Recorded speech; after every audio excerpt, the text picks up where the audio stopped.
যে ব্যক্তি আল্লাহর উপর ভরসা করে আমার মনে হয় আল্লাহ তাকে কখনো নিরাশ করেন না। এটা আমি আমার বাস্তব জীবনের অভিজ্ঞতা থেকে বলছি। আমি একদম ছোট একটা গ্রামে অজপাড়া গায়ে থেকে উঠে আসা একজন মানুষ। সো আজকে আমি যে লাইফটা লিড করতেছি, আজকে আমি যে অবস্থানে আছি, হয়তো এরকম না যে আমি একটা লাক্সারিয়াস লাইফ লিড করতেছি, বাট আলহামদুলিল্লাহ কোটি কোটি মানুষ এরকম লাইফকে স্বপ্ন দেখে যেটা আজকে আমি লিড করতেছি। সো সো আমি শুক্রিয়া, আমার অবস্থানে আমি আল্লাহ তোমার লাখো কোটি শুক্রিয়া। যেটা বলছিলাম যে আল্লাহ কখনো মানুষকে নিরাশ করেন না। তার কারণ হচ্ছে আপনি যদি আল্লাহর কাছে কোনো কিছু চেয়ে থাকেন তাহলে এটা আল্লাহ অবশ্যই আল্লাহ আপনাকে দিবেন এটা। এবং যদি আল্লাহ আপনাকে সেটা না দেন তাহলে মনে করবেন যে এটা হয়তো আপনার জন্য মঙ্গলকর ছিল না, সেই জন্য আল্লাহ আপনাকে দেন নাই। আমি নিজেকে অনেক সুখী মানুষ মনে করি, আল্লাহ আমাকে অনেক সুখী করেছেন। আমি সবসময় এটা আল্লাহকে ধন্যবাদ দিই যে আল্লাহ আমাকে অনেক সুখী করেছেন, আমি লাইফে অনেক সুখী। তার কারণ হচ্ছে যে আমার যখন যেটা মনে চায় আমি সেটা করতে পারি, যখন যেখানে যেতে ইচ্ছা করে আমি সেখানে যেতে পারি। ফর এক্সাম্পল, আমি এখন যে জায়গাটাতে আছি আমি কল্পনাও করিনি কখন আমি আজকে এই প্লেসটাতে আসবো। ফর এক্সাম্পল, যেই জায়গাটাতে বর্তমানে আমি যেখানে হেঁটে কথা বলছি আপনার সাথে, আমি কখনো কল্পনা করি না যে এই জায়গাটাতে এখানে আমি আসবো কখনো। আমি সকালবেলা ঘুম থেকে উঠছি, যেহেতু আপনারা হয়তো অনেকেই জানেন যে আমি লিসবনে থাকি। সকালবেলা ঘুম থেকে উঠছি, উঠার পর সকাল 6টা বাজে ঘুম থেকে উঠছি। তো উঠার পর ভাবলাম যে আমার মনটা ভালো লাগতেছে না, কোথাও যাব। সো কোথায় যাবো তা আমি নিজেও জানি না। সো কী করলাম, ব্যাগ নিলাম, ক্যামেরা নিলাম, সব কিছু, পাওয়ার ব্যাংক সব কিছু নিয়ে ট্রেন স্টেশনে গেলাম। ট্রেন স্টেশনে গিয়ে হচ্ছে 5-7টা স্টেশন পরে একটা বাস স্টেশন আছে বড়। সো ওই বাস স্টেশনে গেলাম। যাওয়ার পরে সকালে নাস্তা করলাম। নাস্তা করা শেষ, আমি ভাবছি যে এখন বাসায় চলে যাই, কয়েকদিন পর পরীক্ষা আছে, ড্রাইভিং টেস্টের পরীক্ষা আছে। সো সেখানে গিয়ে একটু পড়াশোনা করি, এরকম ভাবছিলাম। বাট আবার একটু পর ভাবলাম যে না, আজকে যেহেতু আসছি সো একটু ঘুরে আসি। দেন হচ্ছে যে বাস স্টপেজে গিয়ে প্রথমেই আমার এভরার নাম মনে পড়লো।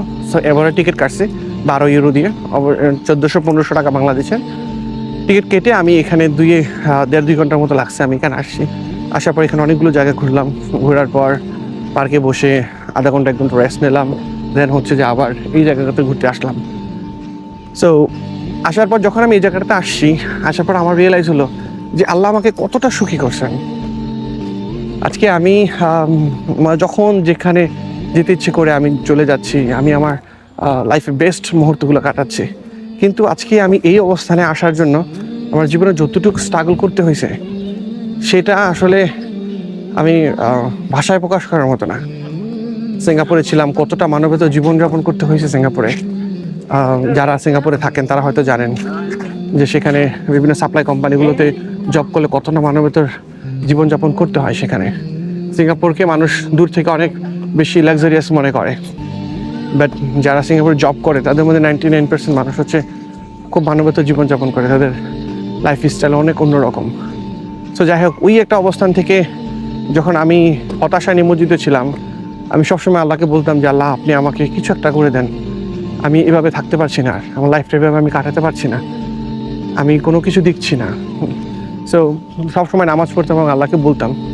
এবং 4 বছরের উপরে আমি ইউরোপের জন্য ট্রাই করি এবং সর্বশেষ আমি সফল হই। আল্লাহ আমাকে সফল করেছেন। আজকে আমি এখানে আসার পর হয়তো অনেকেই এখানে স্ট্রাগল করে, অনেক কিছু করে, হয়তো আমাকে করতে হয়েছে, বাট স্টিল আমি করছি, স্ট্রাগল করছি। তারপরে আমার মনে হয় যে আল্লাহ আমাকে সর্বদিক থেকে অনেক ভালো রাখছেন। আল্লাহ আমাকে লাইফের বেস্ট জিনিসটা দিচ্ছেন। আমি অনেক হ্যাপি, আল্লাহর কাছে অনেক হ্যাপি। আমি সবসময় আমার আল্লাহকে আমি ধন্যবাদ দিই যে আল্লাহ, আপনি আমাকে দিয়েছেন, আমি যা চেয়েছি তার চেয়ে অধিক দিয়েছেন। তো এই জন্য বলি যে কখনো আপনার সৃষ্টিকর্তা থেকে কখনো বিশ্বাস হারাবেন না। আপনি যদি বিশ্বাস করেন যে আপনার আল্লাহ আপনাকে দিবেন, অবশ্যই দিবেন, হয়তো সেটা সঠিক সময় দিবেন। আর যদি আপনাকে না দিয়ে থাকেন, কোনো কিছু আপনি চাচ্ছেন সেটা আপনাকে দিচ্ছে না, তাহলে অবশ্যই মনে করবেন যে সেটা হয়তো বা আপনার জন্য মঙ্গলকর নয়। যদি আপনার জন্য মঙ্গলকর হয় তাহলে হয়তো আল্লাহ আপনাকে দিবেন, আর যদি আপনার জন্য যেটা মঙ্গলকর না সেটা আল্লাহ আপনাকে দিবেন না। এটার জন্য আপনি আল্লাহকে ধন্যবাদ দিবেন সবসময়। আমি প্রতিদিন আমি আল্লাহকে বলি, আল্লাহ আপনাকে অনেক ধন্যবাদ, আপনি আমাকে আমার প্রতিটা কথা আপনি শুনছেন, আমার কথাগুলো আপনি রাখছেন। আজকে আপনি আমাকে অনেক সুখী করেছেন, জীবনে অনেক সুখী করেছেন, যেটা আমি কখনো কল্পনা করতে পারিনি। আজকে যতটুকু লাইফস্টাইল আমার, আমি যত জায়গায় ঘুরি, আমি কল্পনা করতে পারি না যে আমি সারা পৃথিবী একদিন ঘুরবো। ইনশাল্লাহ আল্লাহ আমাকে এই তৌফিক দিয়েছেন, এখন আমি সারা পৃথিবী ঘুরতে পারবো। এই তৌফিকটা আল্লাহ দিয়েছেন, কারণ আমি চেষ্টা করেছি এবং আল্লাহর উপর ভরসা রাখছি, আল্লাহ আমাকে দিয়েছেন। তো যারাই খুব বেশি ডিপ্রেশনে আছেন, লাইফ নিয়ে অনেক হতাশার মধ্যে আছেন, তারা কখনো আল্লাহর প্রতি ভরসা হারাবেন না। বিশ্বাস রাখুন, আল্লাহ আপনাকে অবশ্যই দিবেন। সো ইংরেজিতে একটা কথা আছে না, যে nothing is permanent, nothing is permanent, no matter how bad the situation is, it will change. Situation সবসময় এক থাকে না, এটা চেঞ্জ হবেই ইনশাআল্লাহ। ভালো থাকবেন, সুস্থ থাকবেন, আমার জন্য দোয়া রাখবেন। আসসালামু আলাইকুম।